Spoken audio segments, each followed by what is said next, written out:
Welcome back, folks, to the Lighthead Online Video Show. This episode of the show, and I'm proud to say, every episode of 2021 is brought to you by Keep It Easy, folks, down in Keystone. Go to KEYSTONETECH.com. I did it, Greg. I almost lost it. How many times have I said that? Almost forgot how to spell. Oh, man. Pretty easy. It's KeystoneTech.com. Yeah, KeystoneTech.com. Keep it easy with Keystone. Light made easy. So on today's show, we were having a guest, which is rare on Lighthead, but he is the host of the Lighting Industry News Brief, which is posted on TED every week. Is that correct, Scott? Yeah, that's how it goes. Well, welcome to the show. What's happening, Greg, Eric? Hey, this will be a good one. We got Scott on, who does all the news, and diving into it. What we got for last year, this year coming up. Ready? Yeah, so what happened in 2020, Greg? What happened? A few things changed.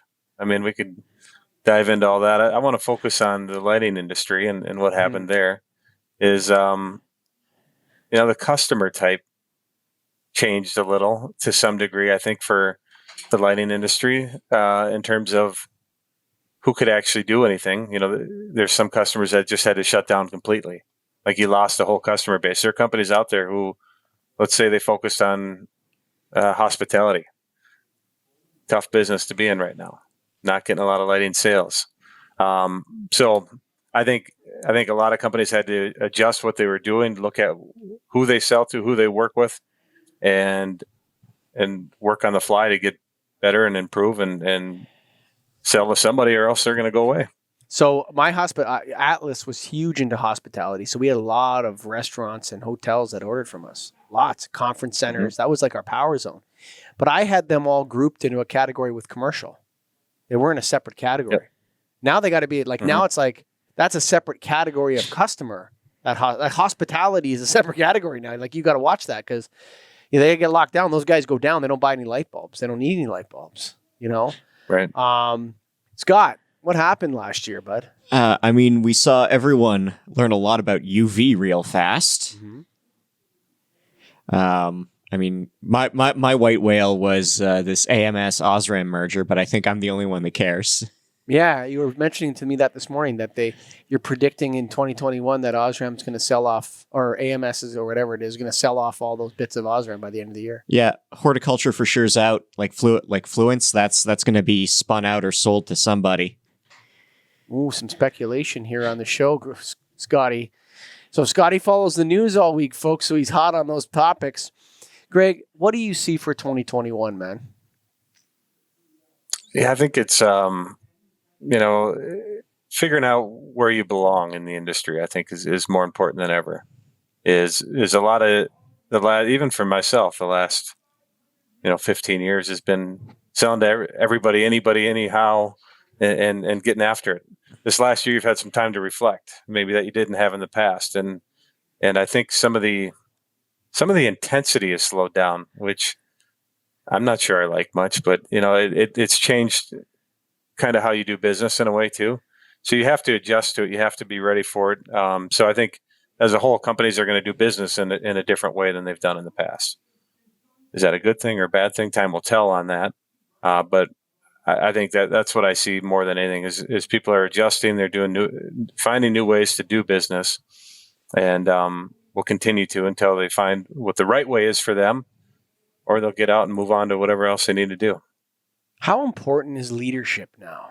It's like, people say it doesn't matter who the CEO of a company is because it's just right? It's so important when you hit a crisis, who's in charge. Oh, I think more than ever. Yeah. And we had a little COVID leadership series when this thing first kicked off, and that was really well received. And I think that kind of proved that if you have the right leader in place of your company, it gets everyone feeling right and doing right. And I think that shows more important than ever when there's a crisis. Scott, what do you think is going to be trending coming into the new year? Let's play some scenarios. I think human-centric gets to be a lot more important. I think we're already seeing the in-home application, everyone's working from home and everyone's sort of realizing that, hey, my light bulbs in the spare bedroom are kind of junk. And I think that attitude's going to carry outward. I think we're going to see a lot more interest in what just feels good. Even if we're talking like the follow the sun method doesn't save you any energy or any time, but it just makes you feel better. You think that, like in the news stories, are you seeing more and more positive reinforcement of electric light being able to produce gains for human health? Or I'm seeing people selling it. I'm seeing people selling it. I'm not seeing any new studies that are like complete bombshells. Just other than that GSA bit where it's like, hey, if we put this panel behind your monitor, you'll save a coffee. Yeah. Well, I mean, that's like, it's these percentages things. Like, percentages don't need to be huge to have a huge impact. Sabermetrics, like 2% better is 2% better. Exactly. Greg, have you sold it? Are you planning a strategy for human centric at all in 2021? Not a specific strategy. It's part of the tool belt, I guess, to some degree. If you have somebody that has the interest, you can talk about it, and then you can really dive into it. So I have options, if somebody wants it. But the only time I've ever really seen it make sense is when it's like a commercial real estate business who's renovating a space and isn't sure what the preference of the person that's going to move into it is going to want. Now, that's not a human-centric play. It's just a color play. But that's where I've seen any sale at all where there's, having the ability to adjust color and dimmability human-centrically is in that space, but not because it's going to make them perform better. Not yet. How many articles, Scott, do you see in the regular news, like not lighting news, but in regular news that's on human-centric lighting or the health effects and the benefits of electric light? And do you see anything like in USA Today or anything like that? It's not USA Today, but where I'm seeing it pop up this quarter, and this is mostly because people are, the seasonal affective is trending once again. But I see it in like wellness journals, like health blogs, that sort of space is where I'm seeing a lot more talk about that. But that could just be, the sads going around. Yeah. So they need to get their message, Greg, to the streets. Like the manufacturers, if what they say, like Adam Lillian, without a doubt, came on the Get a Grip on Lighting podcast and said, "This works, do it. We know it works." How do they get that message to the street? Because there's nothing worse for me, Greg, than trying to sell somebody something. I want to hear what they want and then give them what they want, right? That's way that's easier. the best way to do it. Yeah. Sauce it up. And then you sauce it up a little bit. You know what I mean? Yeah.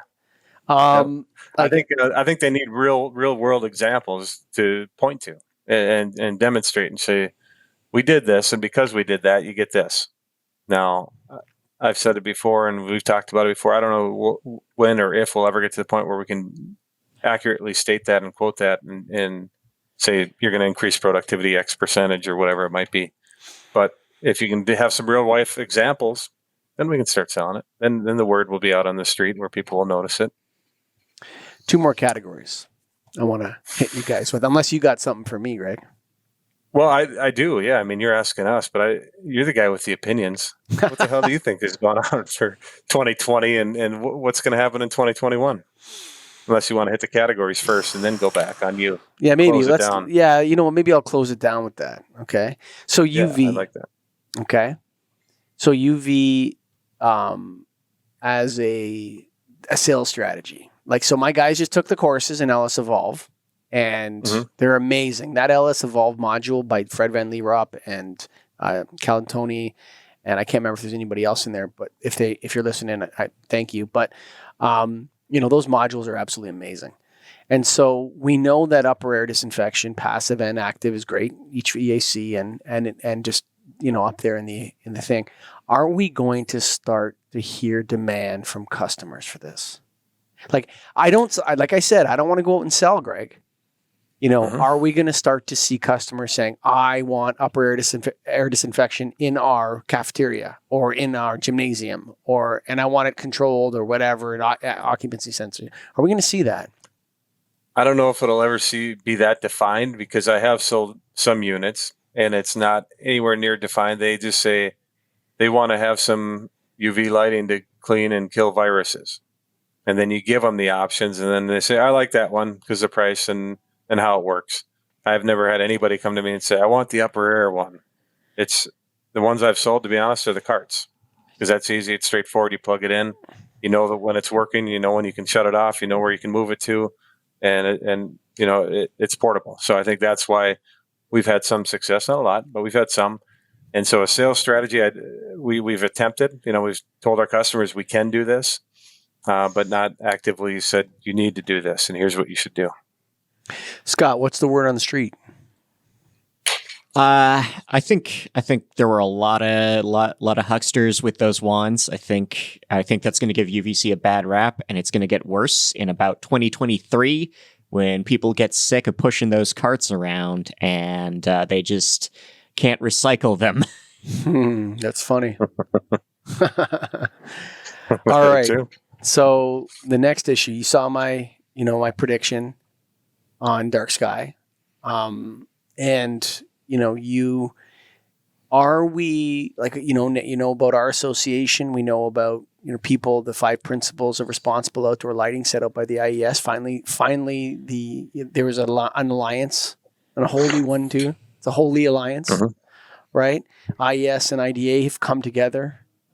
Do you see a significant expansion on its own in that arena where the consumers, where the end users start to become aware of this and want it? I think I think as it builds, momentum seems to start building, and Scott can probably touch in on stories for it, but you're starting to see things that's out there, and the awareness is starting to build. And I think with that whole environmental play and everything that goes along with it, I think it will start taking off for sure. Scott Wachter. So I don't want to jinx it just yet. But 2020 might be the best year for sea turtles. The best year for sea turtle reproduction. Well, since we started measuring how bad sea turtle reproduction was. And making the sea turtle the mascot of the dark sky movement and saying, hey, look, we got this. Look at the wee little turtles. Imagine what that can do for us. So I think, last year we named the year. So Scott is saying the year of the sea turtle. The wee turtles. Gotta save the wee turtles. The year of the sea turtle. All right, there you go. We named it. It's the year of the sea turtle, buddy. But I think what has to happen is the dark sky, people have to start realizing. So there's my summary for you, okay, about 2020. Mm-hmm. If I reflect on 2020, to me, humans need to realize this is like intelligent society. What is an intelligent society, right? An intelligent society is one that would not separate the sea turtle from the humans. We're not above these things. All of what we've realized is that everything is connected to everything else, and everything is affected by everything else. I think that's a law of thermodynamics or quantum mechanics or something like that. Everything impacts everything else. And so if sea turtles are hurting or birds are hurting, we are hurting too. We just might be more resilient to it in terms of the symptoms of it are less acute. They're more chronic. But we also suffer from lack of night skies for a ton of reasons. And one of them is spiritual. Others are physiological. Darkness is very important for human beings. And so looking back on 2020, I hope people take this opportunity not to close down, not to lock themselves in their homes, but to start building a society that's intelligent. And they start to realize that we need good leadership. We need to have good leadership in our companies. We need to have strong leaders especially at the municipal level. We need smart people to run for those different offices and to work with, to select people based on merit and what they're trying to do rather than than pork and payoffs of friends or whatever it is.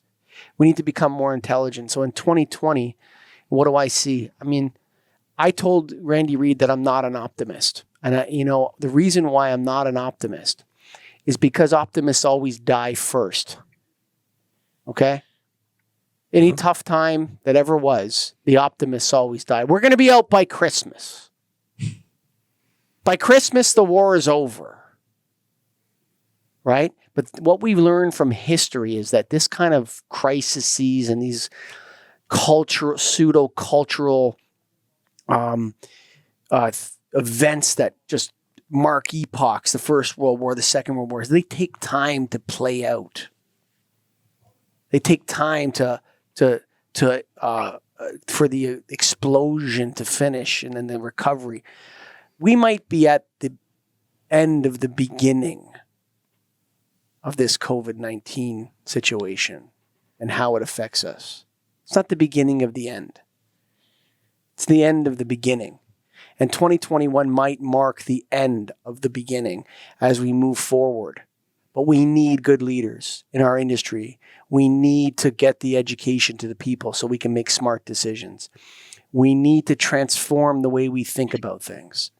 And from a lighting perspective, that involves the health effects. It involves UVC. It involves the night sky, seeing the stars, having a human right to see the stars. It involves a lot of things.